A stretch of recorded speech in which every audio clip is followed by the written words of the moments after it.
तप्तजीवनम्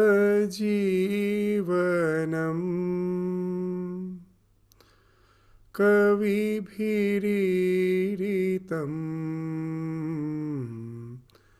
कल्मषापहम् श्रवणमङ्गलम्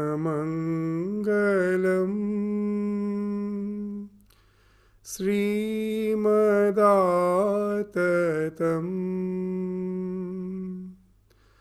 भुवि गृह्णन्ति ये भूरिदा जना.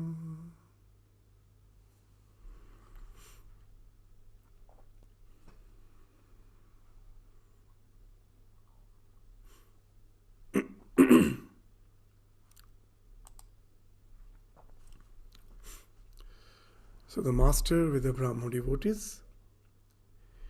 So Sri Ramakrishna is continuing his conversation with the Brahmo devotees.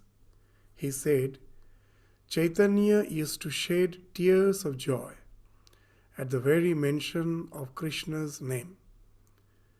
God alone is the real substance. All else is illusory.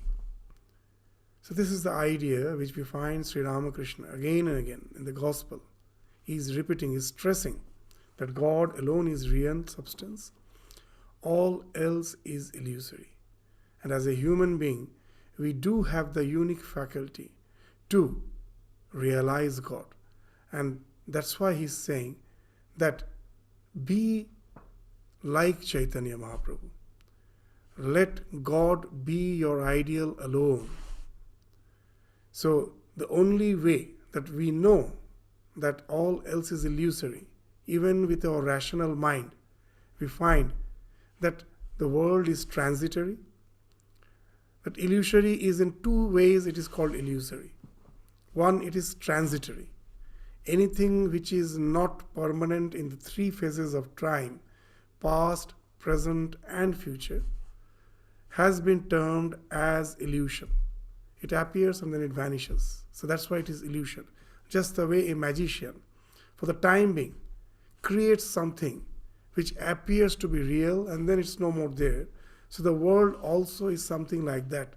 It is so transient. It is just fleeting. It's here, the next moment it's not there. Everything is changing. So in that sense, as it is not Trikal Avadhita Satya, that its existence cannot be proven, substantiated in the three phases of time, the past, the present, and the future. In that sense, it is illusory. And in another sense also it is illusory. What I am seeing through my mind and through the senses, through the lenses of my mind and senses, is not the reality. Even in Shankaracharya, we find now in the modern science, there are so many ways to explain that. But even in the olden days, when Shankaracharya, Adi Shankaracharya, is writing commentary on the Brahma Sutras, we find even in the introduction of the Brahma Sutras, or introduction of the commentary on Brahma Sutras, he's mentioning, just see, it appears that the sky is blue. Is it blue? The sky as if is touching the ground on the horizon. Is it really touching? So even with our common senses, what we are observing is not true. Our senses are constantly fooling us. It's not showing us the thing as it is. So here the Vedanta asserts that Brahman alone is real, which is projected as the universe because of the mind and the senses. So in that sense also, it is illusory. Something is appearing as something else because of the intervention of the mind and the senses. Just the way when I see anything with a blue lens, everything appears to be blue. When I see anything with a green lens, everything appears to be green. Similarly, the mind and the senses, because of their limitations, is constantly tainting my perception, all the attributes of anything which I see, the color, the taste, the sight, are all the projections of the mind. There is something, that isness I can never deny, but all the things which we are enveloping it with all those attributes are something which are the projection of the mind. So in that sense also it is illusory. If that be the case, if everything is illusory, the sense of feeling, of attachment to our near and dear ones, nothing is going to be there permanently. We feel them to be so real, so tangible. It's all are fleeting. So why to hold on to something which is fleeting? Hold on to the divine. God alone is the real substance. And we can, when we hold on to the God, when we develop love for God, then we need not have to renounce something forcibly. They say, you need not renounce. The things will renounce by itself. The more we develop love for God, the more our attachment to the world starts falling off. As Sri Ramakrishna used to say, the more you proceed towards the east, the west automatically falls behind. And Chaitanya Mahaprabhu is an example of the fact that in his life we see that what it means to live a life in God consciousness. He was extremely intoxicated in the love of the divine. Sri Ramakrishna used to describe the Chaitanya incarnation in a very poetic way. He used to say that in Krishna, God when incarnated as Krishna, we find the gopis, especially Radha, has a tremendous love for Krishna. Tremendous, she always wants to be in communion with Krishna. But the society won't allow. The social circumstances won't allow. So Radhika is pleading to Krishna that why not you hide yourself within my heart so that the world cannot see, at the same time you're always with me. Why not just enter into my heart and stay there? Bhagavan always fulfills the wish of the devotee. That's what Sri Ramakrishna is saying. And that's why to fulfill the wish of Radha, that let God reside always in heart, hidden in the heart, so that He's always with her, but at the same time the world doesn't see her. So that way, there is no question of external hurdles, difficulties in the process of meeting Krishna. So, to fulfill this wish of Radha, Sri Krishna is again and Radha, both are incarnated in one body. That's what they say in the body of Chaitanya Mahaprabhu. That they say he is Antah Krishna Vahi Radha. That externally he is the Radha, that tremendous love of Radha is expressed through his life, and Krishna is within. And now, very poetically, Sri Ramakrishna is saying that now, in the Chaitanya Avatara, the Chaitanya as Radhika is constantly having the wish to have vision of Krishna. But it is she only who has prayed to hide, prayed Krishna to hide in her heart. And that's what he has done. He is now hiding in the heart of of Radha. And now she wants to have a communion with him, but he won't come out. And that's the pang has been created. The tremendous pang that Sri Ramakrishna is saying, as if the heart is wrung like that, the way we wrung a towel. So that's the pain, tremendous pain that Chaitanya Mahaprabhu, the Viraha Dasha, the highest manifestation of love is the Viraha. That was found expression in the life of Chaitanya Mahaprabhu. That constantly he is longing for the vision of Krishna. That's the tremendous love which we find manifested in the life of Mahaprabhu, and that made him forget everything. And that's the wonderful example of the tremendous love which you develop for the divine, how it helps us to get rid of all the so-called our attachments to this world. And it happens spontaneously. You need not have to use your willpower to get rid of all those things. And that's why Sri Ramakrishna is saying that if the world is illusory, even with our rational mind, with the common sense, we can understand that it's not easy to get rid of it. Just like a drug addict. A drug addict knows very well what is harming him or her. With his rational mind, or with a rational mind, he or she knows what's the cause of her disintegration. The life is as if falling apart, the addiction, but he or she cannot leave it. So similarly, we are also addicted to this world. With our rational mind, we do understand, but at the same time we find that we cannot get rid of it. That Sri Ramakrishna, in the Gospel, so many places, there are so many wonderful stories, that how we get caught, that once we get ensnared by this world, the world traps us, it won't leave us. So one day the villagers and a monk was just bathing on the bank of a river. They were just having a dip on the bank of the river, and they saw some blanket is flowing. The downward stream of the flow of the river is taking a blanket. The blanket is flowing down the stream of the river.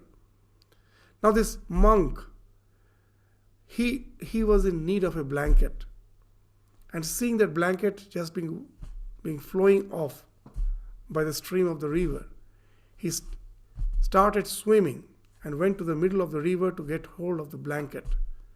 And when he got hold of the blanket, and then the rest of the villagers who were watching, they saw that the monk is going along with the blanket.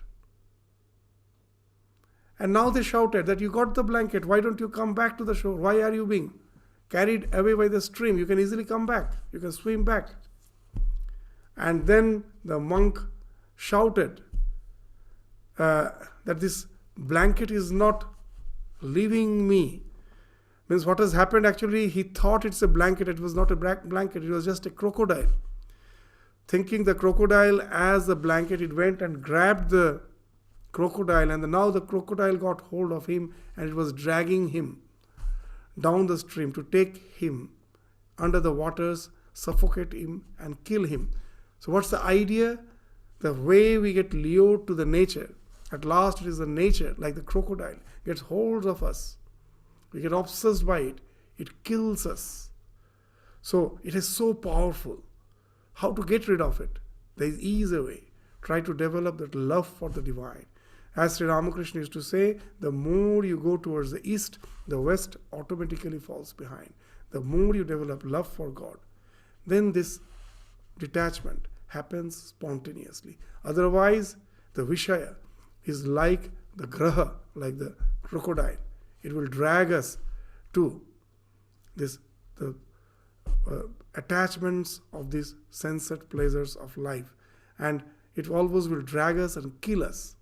So that's why Sri Ramakrishna is saying that if the world is illusory, then what's the way out?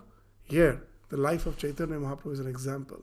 He used to shed tears of joy at the mention of Krishna's name. So that's the way. By holding onto the divine, by going towards the east, that's the only way you can get rid of the west. West automatically falls behind. You cannot push the west. The more you go towards the east, the west naturally falls behind. Man can realize God if he wants to, but he madly craves the enjoyment of woman and gold. So we all have that faculty to develop that love for the divine. It's the same faculty by which we have developed inordinate, this intense love for the world. How? The things of necessity, when we pursue it again and again, it creates as if a path in the mind. And once the path is created, we get obsessed to it. This is the same module, the same operating factor, the same principle can be used to develop love for the divine. That think of the think of God again and again. Initially, most probably, there's a need for the will, the resolution. That at the beginning, I have to take a resolution to resort to the name of the divine.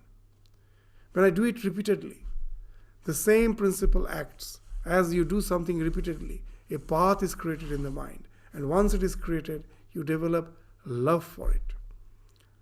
And once you develop that love, now you won't have to think. The way you know the world is going to destroy you, still you were not able to get rid of it because you have developed inordinate attachment.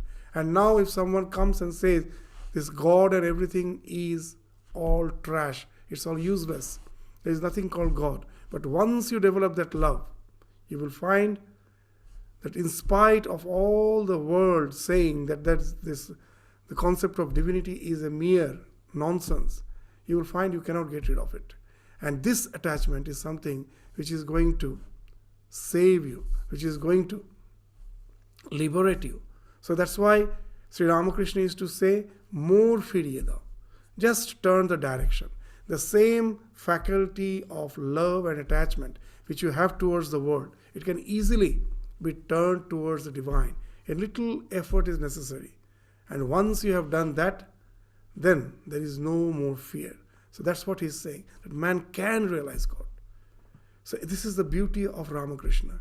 He is again and again asserting that whatever state of life you may be, in whatever stage of life you may be, don't think that this God realization is impossible.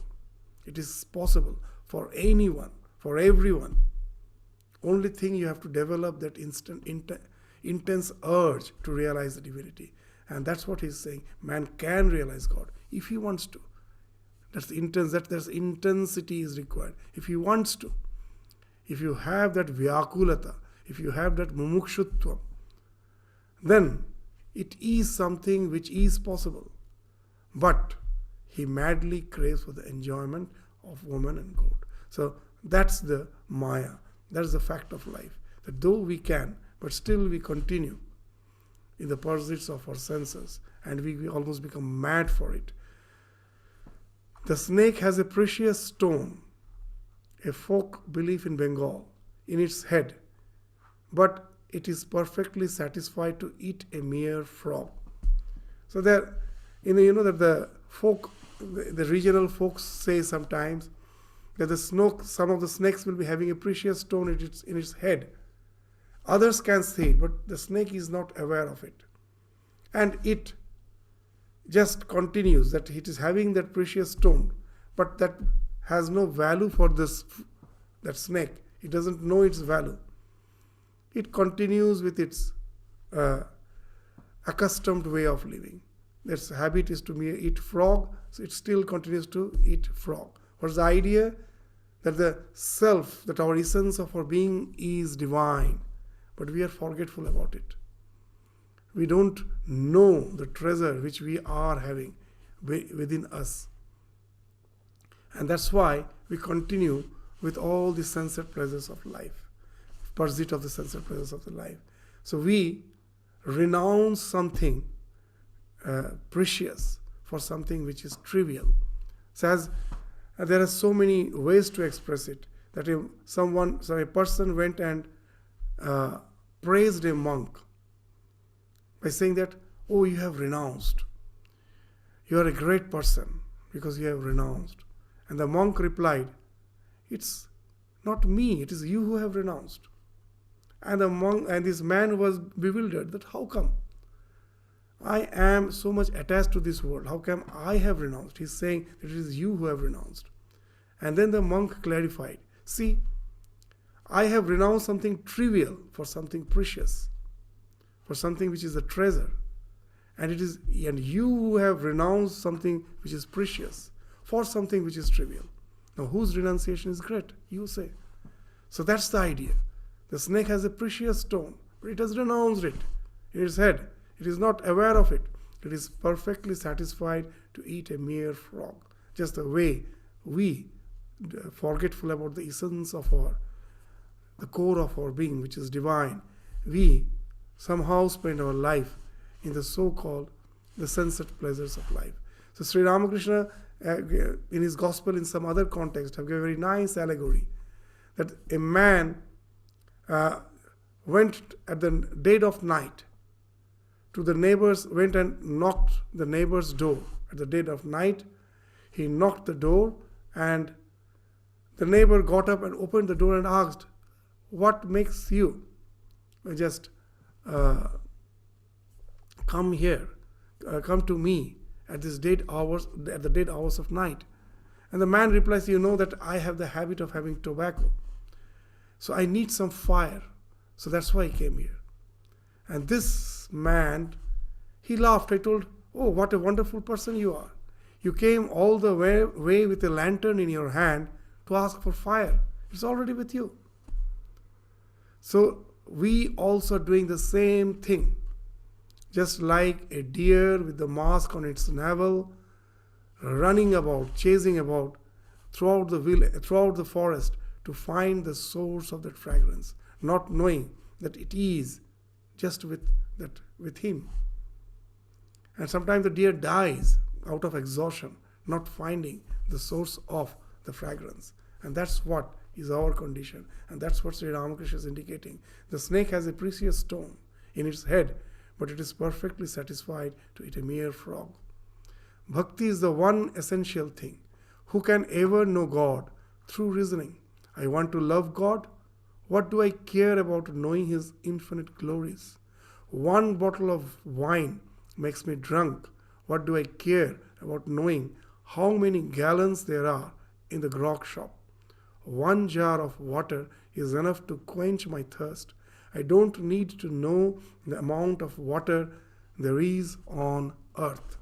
So most of the time, what we do, in the name of spirituality, we just go on analyzing that what the divinity is, how great He is, how much that He is omnipotent, omnipresent, omniscient, what all those actually means. Whether He is Shakar, whether He is Nirakar, whether He is with form, without form, whether He is with attributes, without attributes. These discussions, quarrel with this discussion, that's what goes on. God is infinite. Infinite way the God can be understood. There are various facets. Just like a jewel has so many facets. So similarly, the divinity with the orientation, with the paradigm with which I am looking at the divine, it can be varied. And that we cannot limit God with all those discussions. But what's the use of all those things? The real purpose is to develop the love for God. Once that love is developed, that will take us beyond this world of phenomenal existence. Buddha used to say a very nice story to explain this same idea which Sri Ramakrishna has spoken of here. What is to say that why you go on analyzing the nature of the divine. What purpose does it serve? Your purpose is somehow to get rid of the bonds of the ignorance. And then he used to say a very nice story that suppose a man is passing through the forest and suddenly a poisoned arrow comes and pierces him. Now what's his duty? Will he sit down and go on analyzing who shot it, why he shot it, what type of poison he has used? He will die in the process. In no time, in short time he is going to die if he just sits and goes on analyzing. What's his duty? Forget about who shot it, why he shot it. The immediate duty is somehow to get rid of that arrow, take out that arrow, and apply some antidote to get rid of the effect of the poison which has been used in that arrow. This poison which has been smeared in the arrow, that poison is going to kill you. So somehow you have to use some antidote to get rid of that poison. So that's the idea, that why there is ignorance, why the perfect become imperfect, what's the nature of that which we called as perfect. Why just simply sit down and go on discussing on it. develop the love for the divine. I just lead that little love for the divine, and that itself can take me ultimately to that other shore of existence. So that's why Sri Ramakrishna is saying that bhakti is the one essential thing. So in some other place, he have given that another example, that two friends went to a mango, this orchard, and one of the friend started just eating the mangoes. They were all ripe. There were so many ripe mangoes. The trees were laden with the ripe mangoes. One started just eating the mangoes. The other was just counting the number of trees, the number of branches, leaves, and all those things. So who is the one who is the clever one? So that's what Sri Ramakrishna is asking. That you have came to the mango orchard, enjoy the taste of mango, relish the mango. What's the use in counting the leaves and branches? So bhakti is the one essential thing. Who can ever know God through reasoning? I want love of God. What do I care about knowing His infinite glories? One bottle of wine makes me drunk. What do I care about knowing how many gallons there are in the grog shop? One jar of water is enough to quench my thirst. I don't need to know the amount of water there is on earth. So, that's the thing which is very important. Here, God can never be known. He can be experienced. You can never describe the divinity. You can experience. What to speak of God, even in our day-to-day life. There are so many things which we can never express. We can experience, but we cannot express. Just like a mother. The mother alone knows what that love for the child is. That love which she feels in her heart for a child. Can she explain it? Impossible. If someone asks what that motherly love is, at the most she can say, if you have a child, then only you will know what that motherly love is. I cannot explain it. So it can be experienced, but it cannot be something which can be described. So that's why Sri Ramakrishna is saying, what's the use of trying to describe something which can never be described? Taste it. Just be intoxicated in the love of the divine. So that's what Sri Ramakrishna is again and again highlighting in the Gospel of Sri Ramakrishna. That realization alone is the criteria of spiritual evolution. In the name of religion, throughout the world, we find what's going on. We show our adherence to our faith not by showing our love to the divinity, by how strongly I can hate others who doesn't believe in the way I believe. That's why Swamiji used to say, very little love we have in our heart. Very little love. The world shows that.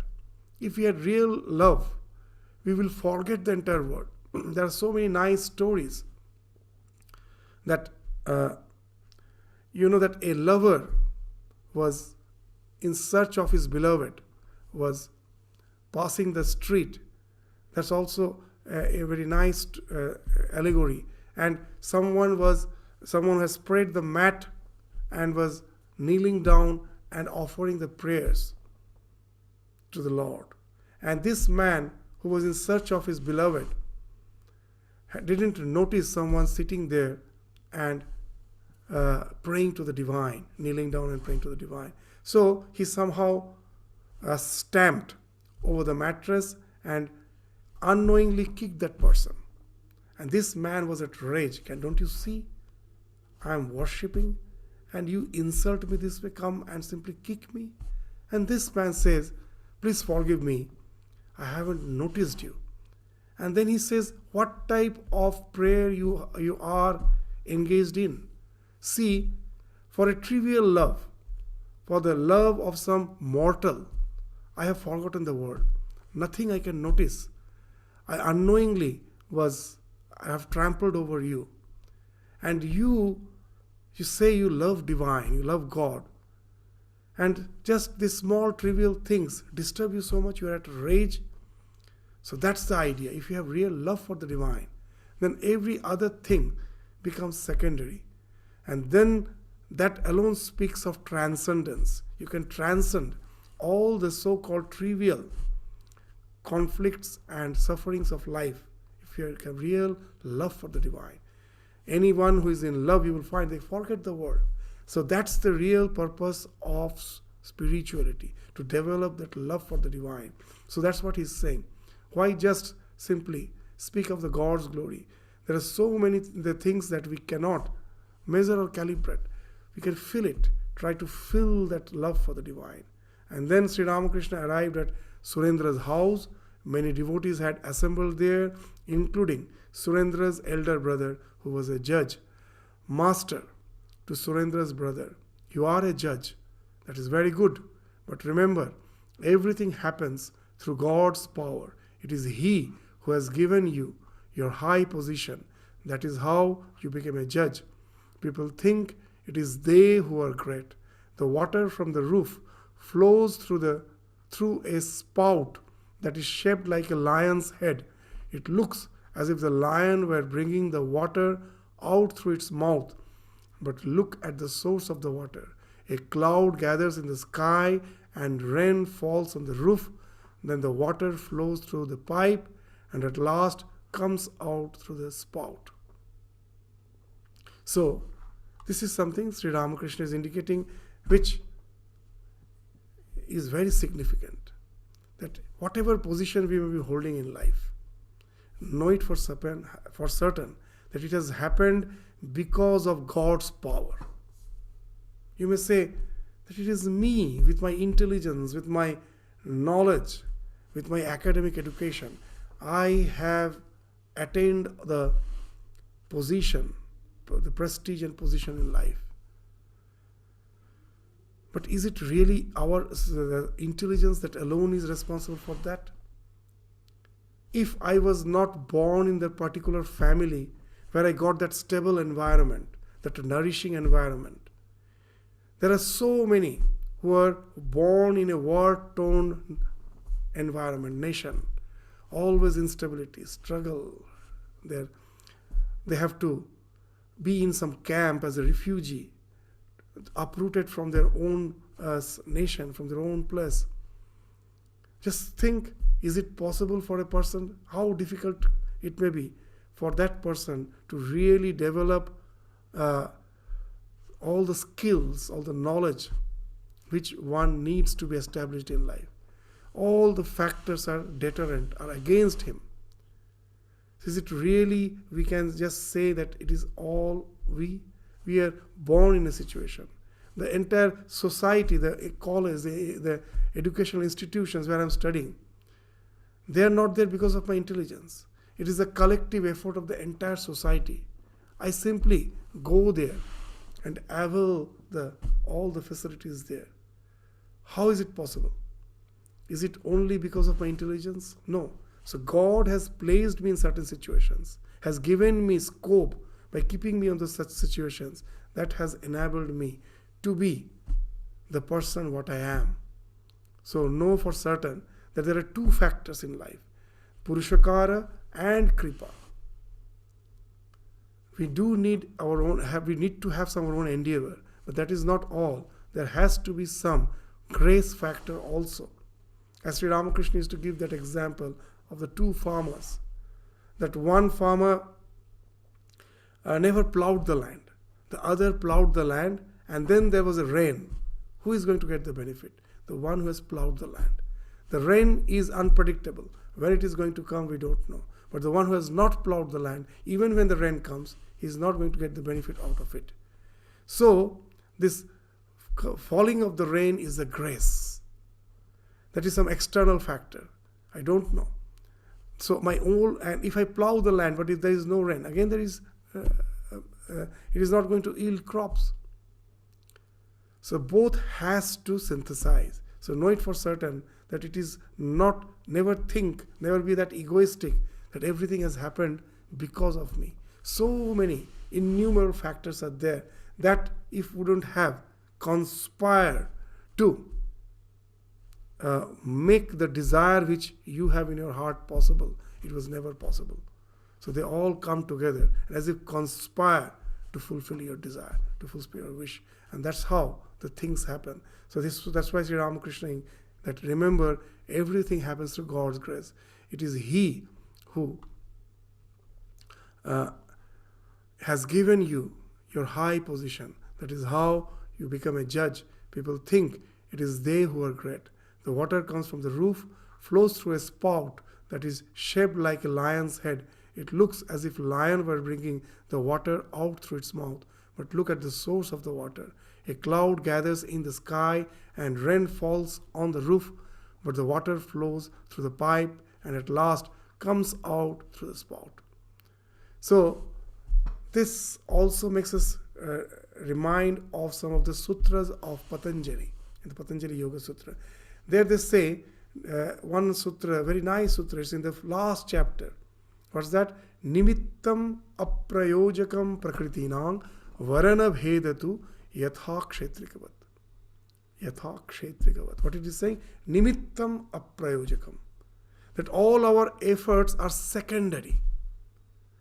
With the efforts, we don't create anything. Everything is there in the nature. The nature is having all the powers within it. What we do through our effort is just open the floodgate. The nature then pours in and makes the thing happen. And that's the thing. That's what is the example they're giving. Yatha kshetrikavat. Just the way the farmer brings water to the field. The river is flowing by and there's a dam. What the farmer does, it just makes a small hole in the dam, creates a channel in the dam, and the water simply flows through that and floods the field. So it doesn't have to mechanically, the farmer doesn't have to physically bring the water. Once that channel is created, the water flows in.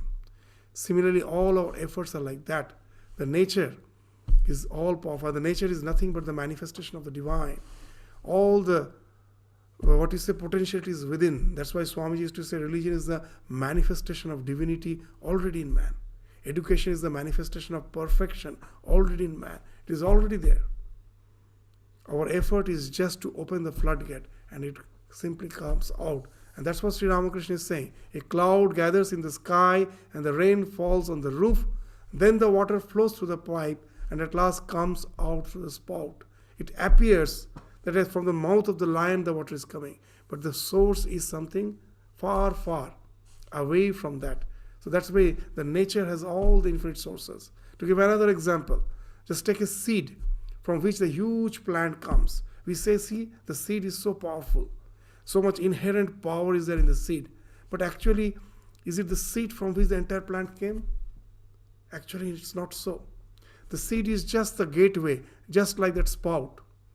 All the nutrients, minerals, water, everything is in the earth where the seed has fallen.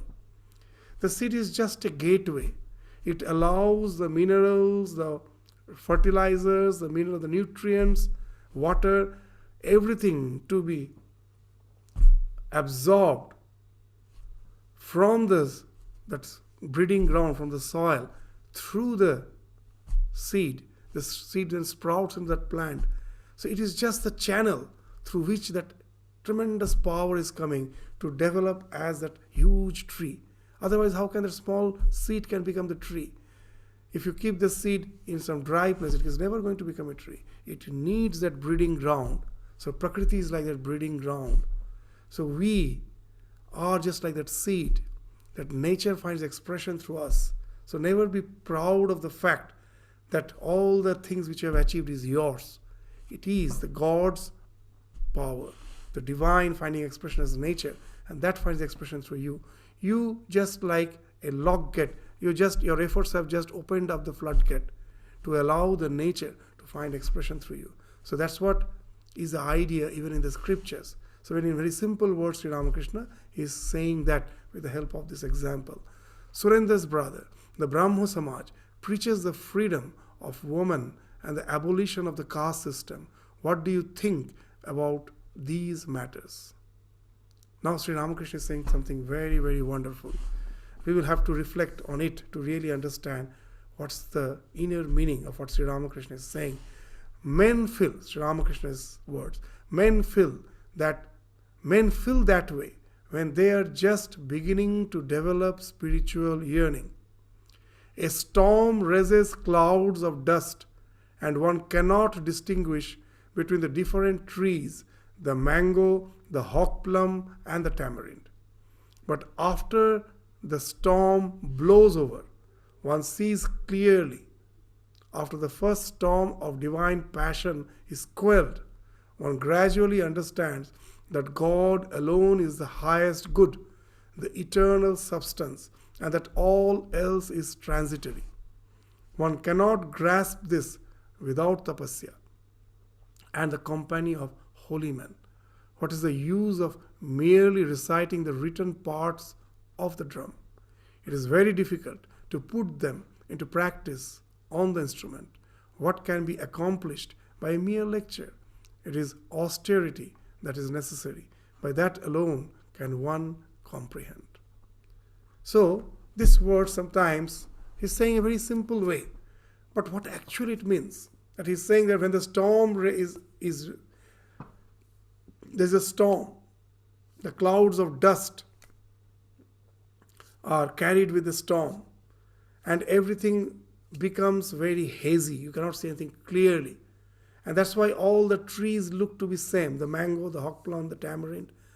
And only when the storm subsides, when the dust again settles, then you can see everything. What it means? That when there are two ways, I have to understand this, there are two ways by which everything starts looking same. There are two ways. When dust obscures vision, then everything looks happy, seem to be same. And there's another way where everything looks same. How? Suppose you are looking at a model of a city made of wax. Made of wax, an entire city has been made. Just the model. Some city has to develop, and someone has made a blueprint with the help, some model with the help of wax. That where will be the theater, where will be the education institution, where will be the hospital, where is going to be the residential area, where is going to be the railway station, and all the things which you have in a city, everything with the wax they have developed. And now you have an idea of unity by what? By realizing that in the city which is made of wax, everything is made of wax. It is the wax which is appearing, the wax which is appearing as so many things of different name and form. So there are two ways. One, when the dust obscures your vision, and everything appears same, and when you realize everything in essence is the same. So, similarly, with this example, what Sri Ramakrishna is indicating, that a person starts seeing sameness when instead of trying to bring reformation within oneself, that by spirituality, that initial passion, without trying to reform myself, in the name of oneness, we try to reform the world. That reformation, that's what, for all the reformation movement you will find. We haven't reformed ourselves. We are trying to reform the world. And in such case, the passion for reformation, we will find like the cloud of dust. It seemingly brings, because of our ignorance, that passion of reformation, it, in a way, clouds our vision. There's a tremendous passion for reformation, it clouds our vision, and it seemingly brings oneness. All the movements of the world, they speak of, they profess that all the exploitation will be over, that we bring oneness. Only to realize in the long run, at what last we find that the nature of problem has changed without bringing any real transformation, any real reformation. As Swami Vivekananda used to give the example of a rheumatic patient. A rheumatic patient, suppose, has pain in the knees, and you massage the knees, the pains in the knees do vanish. They get rid of it, but you will find it has just shifted. It hasn't gone altogether. Most probably it has gone to the ankle. It just shifts. Nature's change. So as very commonly it's used that when there was a passion for the movement, the communist movement throughout the world with that high, lofty ideals, the ideal is of course good to bring that equality among all. No one should have the privilege. The society, there should be the equal distribution of wealth.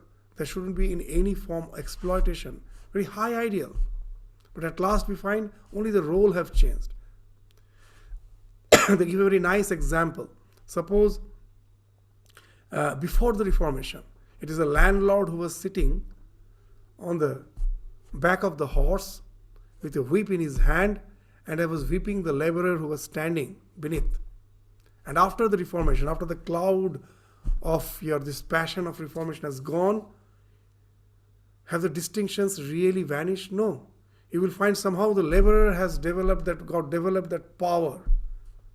And he is now sitting on the back of the horse. The so-called landlord is now standing beneath, and it is the laborers who is sitting on the back of the horse who is whipping the landlord. So the roles have changed, but the difference still remains. So that's what you will find Sri Ramakrishna is indicating. That when the transformation is not within, you have not realized that everything is made of wax. It is the same divinity which is finding expression throughout the world. For that, we have to have that spiritual practice. It should take us to the realization. It was just that external enthusiasm, the tremendous passion to bring reformation to the world without bringing reformation within. At last we find when the dust has subsided, the same mango tree, the same humpli, that is all hawk plum tree, the same tamarind, they are still visible with all their distinctions. Nothing has actually changed. So the real change comes when instead of trying to reform without, we try to reform within. Even in the modern days, the sociology, they say all reformations, the real reformations can happen only from bottom to top, not from top to bottom. Unless our awareness changes, unless there is a change in our way of looking at the things, there can be never any real reformation. When the storm again blows over, one sees clearly the same distinctions are again visible. So what's the way out? One cannot grasp this without tapasya and the company of holy men. And then again Sri Ramakrishna says something wonderful. What is the use of merely reciting the written parts of the drum? It is very difficult to put them into practice on the instrument. What can be accompanied by a mere lecture? It is austerity that is necessary. By that alone can one comprehend. This is the example so many times we cite that you go to a teacher who is expert in percussion or drum, and he recites the rhythm of the drum and asks you to repeat after him. In 2 minutes you learn and you recite. And now he says play it. It will take months to really play it. To speak of the high ideals, it's so easy. Even a small child can do that. To internalize those ideals in one's life, to overhaul one's personality, so that they become something manifested through our lives. That needs that endeavor, that sadhana, that practice. So unless we have done that our passion for reformation is something external, it gives an impression that we have really transformed, but at last we find nothing has transformed. But the one who has transformed his own life, you will find he alone can bring a tremendous change in the society, in the in our civilization. Who are more influential than all the spiritual leaders of all the spiritual faiths and denominations? The world remembers them for thousands of years. They think them to be the guiding force in their life. Who are more influential than them? Why people get drawn to them? Because they have transformed their life, and through that transformation, they have went to that unitary experience where they experienced that everything is made of wax. It is a conscious principle. It is a divinity which is finding manifestation through the world. And naturally, hatred falls off for such a person. Why? Because we say in the Bhagavatam, there is a nice sloka. What it says? That when you are eating and accidentally your tongue gets bitten by your teeth, whom do you blame? You cannot blame anyone. It is the same person who is eating by accident has bitten the teeth, has bitten the tongue. So, what's the idea? When you see that the divine alone has become the universe, how can you blame anyone? It is the divine who is interacting with the divine, whether through love or through hatred. So for such a person, all hatred falls off. And he alone, such a person alone, can bring some transformation. They become the real motivating factors, the most influential factors for the world. And that's we have experienced through our history, who are more powerful than all these spiritual leaders in any of the religious denominations. You find they become the guiding force of the society. So that's what Sri Ramakrishna is saying. That why just go on reciting the rhythm of the drum? Learn to play it. That's the thing which is essential. That speaks of internalization of the spiritual ideals through your life. As Sri Ramakrishna used to say that in a almanac, it is written, there's a forecast that there is going to be torrential rain this year. Now you take the almanac and squeeze it, not a single drop of water will come out. As long as the water doesn't come out, it is just mere book. It is just mere bookish knowledge. It doesn't have the capacity to give you even a single drop of water. It may forecast many things, it may profess many things. So unless we internalize the values which has been spoken of in the scriptures and make them the living principle of our life, so that it overhauls our personality, it transforms us, no real reformation is possible. And that's the thing which Sri Ramakrishna is saying how nicely.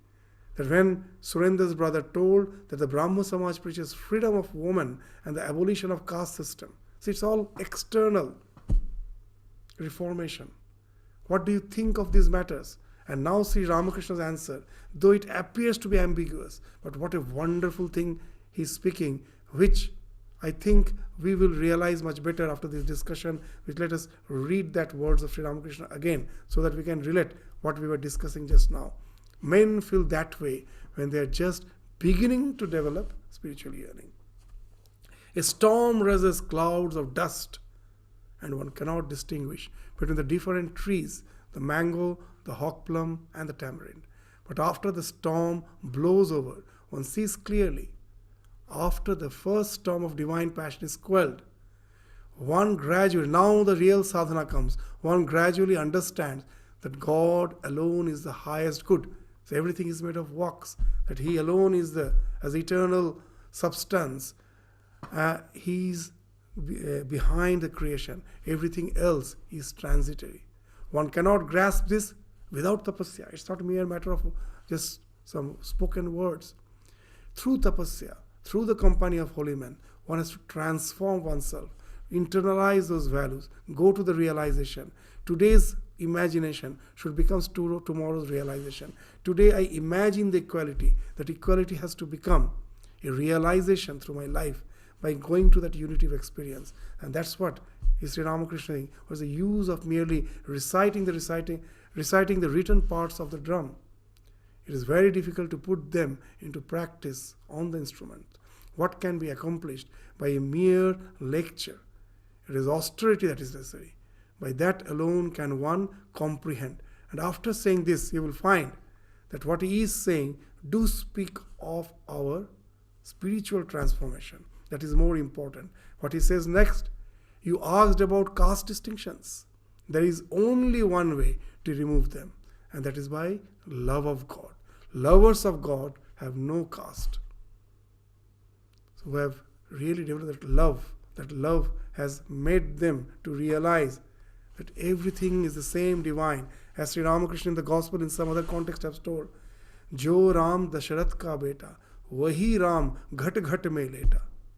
That Rama, that historical figure whom you know as the son of Dasharatha, that same Ram, as the spiritual sons, Ghat Ghat mein leta, is in the heart of each and every being. The lovers of God knows that, and for them, there is no caste. So that's why he's saying there is only one way. It is by the internal transformation, not by simply professing that we believe in equality. It is going down to the core of your being to realize the truth which is within you is within all. As Holy Mother used to say, the day you know the one who is within me, the one who is within you, the same one is within the lowly and the so-called the one who are treated as lowly in the society, then you know you have attained that highest knowledge. যখন জানবে তোমার মধ্যে যিনি, আমার মধ্যে যিনি, ওই দুলে বাগদির মধ্যেও যিনি, তখনই জানবে জ্ঞান হয়েছে. So that's the beautiful simple words, and that's being said, spoken of here. Lovers of God have no caste. Through this divine love, the untouchable becomes pure. The pariah no longer remains a pariah. Chaitanya embraced all, including the pariahs. So now you see, this is nothing but a spiritual transformation that alone can take you to that unitive experience. Otherwise, through all those initial passion for reformation, however ideal it may be, by trying just to reform something outside without an inner transformation, no real transformation can happen. The members of the Brahmo Samaj sing the name of Hari. That is very good. Through earnest prayer, one receives the grace of God and realizes Him. God can be realized by means of all paths. The same God is invoked by different names. So what we need is that love. That love alone can take you to that realization.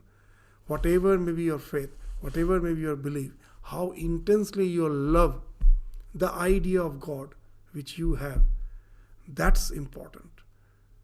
Not what you merely believe, not what you think is superior to others, not that. That love, whatever may be your ideal, that love alone has the capacity to transform you by overhauling your personality, by getting rid of all the things which are trivial, taking you to that level of awareness where your ego falls off, your idea of limited individuality falls off. You become all-encompassing. As Sri Ramakrishna used to say, that a small pot, take a small pot, that ocean is infinite expanse of water. You take a small pot and immerse it in that ocean. And now a little amount of that ocean water enters into that pot. And now you say, this is the water of the pot. This is the pot water. What has differentiated the so-called pot water from the ocean water? This lining of the pot, this wall of the pot. That is our ego. That the same unity, the divinity, the one divine which has become the entire universe is being differentiated because of our ego. Like the pot, it comes, and now I say, this is me, this is the external world. The more we can remove this barrier of the ego falls off. It makes us again one with the divine. And then your love becomes all engulfing. It engulfs everyone. There is no such me and mine.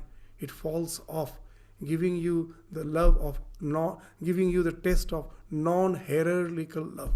That this, I love this more because they are my relatives, they are my friends, they belong to my nation, they belong to my religion. Those all falls off. Your love becomes non-hierarchical. There is no ladder in your love.